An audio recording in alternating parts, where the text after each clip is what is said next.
कंहिं बि इंसान ते को हक़ आहे सभिनी खां वधीक त उहे वालिदैन आहिनि। ग़लति अंदाज़ सां ॻाल्हाइणु, गारियूं ॾियणु या मारणु, इहे सभु तमामु कबीरा गुनाहनि में आहिनि। वालिदैन जो केतिरो हक़ आहे पंहिंजी औलाद ते। मुंहिंजे मथां सभिनी खां वधीक हुस्न सलूक जो हक़दार केरु आहे?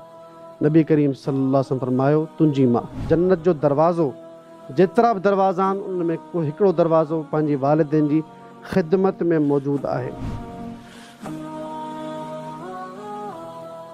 आरिफ़ जोणे जो मिठीअ खां सवाल कनि था त वालिदैन जा कहिड़ा हुकूक आहिनि?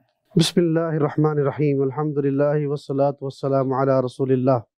अल्लाह तबारक व तआला इंसान खे ख़ल्क़ियो आहे ऐं रब्बुल आलमीन जे हक़ खां पोइ ऐं प्यारे पैगम्बर मुहम्मद रसूलुल्लाह सल्लल्लाहु अलैहि वसल्लम जे हक़ खां पोइ अगरि हिन दुनिया में कंहिं बि इंसान ते को हक़ आहे सभिनी खां वधीक त उहे वालिदैन आहिनि। अल्लाह तबारक व तआला क़ुरान मजीद में टिनि जॻहनि ते पंहिंजे ज़िक्र सां, पंहिंजी तौहीद सां वालिदैन जो तज़किरो फरमायो आहे। जंहिंमां पहिरियों वक़ज़ा रब्बुका अल्ला तअबुदू इल्ला इय्याहु वबिलवालिदैनि इहसाना, त अल्लाह जो इहो फ़ैसिलो आहे त तव्हां सिर्फ़ु ऐं सिर्फ़ु अल्लाह जी इबादत कयो ऐं पंहिंजे वालिदैन सां हुस्न सलूक कयो। ॿी जॻह ते अल्लाह रब्बुल आलमीन वसियत थो करे, ववस्सैनल इंसान बिवालिदैहि इहसाना। टी जॻह ते वरी अल्लाह ताला वसियत थो करे, ववस्सैनल इंसान बिवालिदैहि हमलतहु उम्मुहु वहनन अला वहन वफ़िसालुहु फ़ी आमैन अन इश्कुर ली वलिवालिदैक। इन्हनि टिनि आयतनि मां असांखे अंदाज़ो इहे थिए थो त अल्लाह रब्बुल आलमीन पंहिंजी तौहीद खां पोइ इंसाननि ते जेको फ़र्ज़ु रखियो आहे उहो पंहिंजे वालिदैन सां हुस्न सलूक करणु, नेक अंदाज़ में पेश अचणु, उन्हनि जी कंहिं बि जाइज़ ख़्वाहिश, मुबाह ज़रूरत जे आॾियां रुकावट न बणिजणु ऐं हर कंहिं क़िस्म जे कमनि में उन्हनि सां ताउन करणु ज़रूरी आहे। वरी गॾोगॾु अल्लाह रब्बुल आलमीन अॻिते छा फरमाए थो त अगरि इन्हनि ॿिन्हिनि मां को हिकिड़ो या ॿई तव्हां वटि पोड़ा थी रहनि, पोइ उन्हनि सां तव्हांखे नरम अंदाज़ में पेश अचिणो आहे। पंहिंजे कुल्हनि खे अदब ऐं आजिज़ी सां झुकाए रखणा आहिनि ऐं कंहिं बि ॻाल्हि ते तव्हां उन्हनि खे उफ़ नथा चई सघो।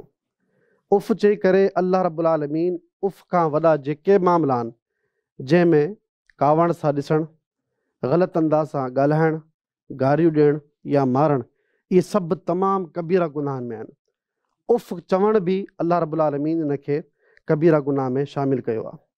पोइ असांखे अंदाज़ो लॻाइणु खपे त वालिदैन जो केतिरो हक़ आहे पंहिंजी औलाद ते। नबी करीम सल्लल्लाहु अलैहि वसल्लम फरमाइनि था वालिद जे बारे में, वालिदा जे बारे में त चई को हक़ अदा करे ई कोन थो सघे।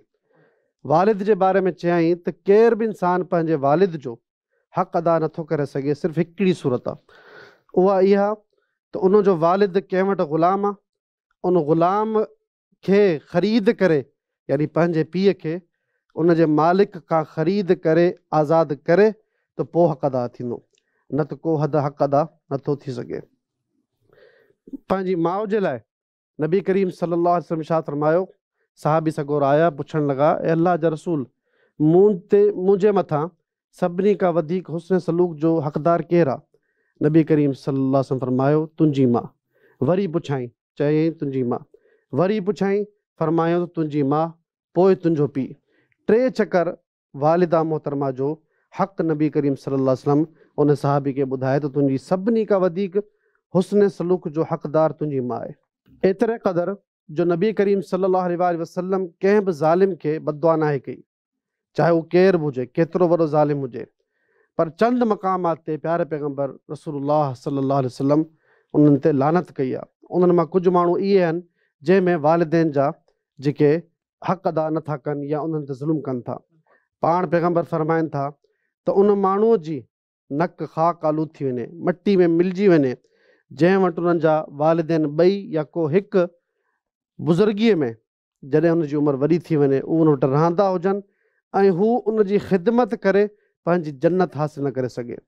मतिलबु इहो आहे त जन्नत जो रास्तो ऐं जन्नत जो दरवाज़ो जेतिरा बि दरवाज़ा आहिनि उन में को हिकिड़ो दरवाज़ो पंहिंजी वालिदैन जी ख़िदमत में मौजूदु आहे।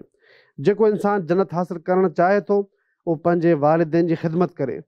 इहा ॻाल्हि मां दावे सां चवां थो त केरु इंसान बि पंहिंजे वालिदैन जो हक़ अदा नथो करे सघे। शरीयत में असांखे मालूम ई थिए थो, असांखे चयो ई इहो वियो आहे तव्हां हक़ त अदा नथा करे सघो, पर घटि में घटि पंहिंजे वालिदैन जो दिलि न दुखायो। सब्सक्राइब करियो ऐं बेल आइकन ते क्लिक करियो त जीअं असांजी हर नई वीडियो जो नोटिफिकेशन मिले।